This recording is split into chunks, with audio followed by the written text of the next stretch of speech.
கண்ணம்மா காதல் என்னும் கவிதை சொல்லடி உன் பிள்ளை தமிழில். கண்ணம்மா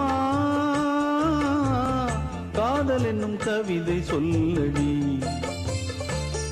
உந்தன் கிள்ளை மொழியினிலே உள்ளம் கொள்ளையடிப்பதும் ஏன்? துள்ளி துள்ளி வரும் நடையில் மனம் மெல்ல துடிப்பதும் ஏன்? உன்னை காண வேண்டும் கூட வேண்டும் ஆராயோ ஆராயோ.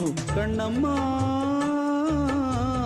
காதல் என்னும் கவிதை சொல்லடி உன் பிள்ளை தமிழில். கண்ணம்மா காதல் என்னும் கவிதை சொல்லடி.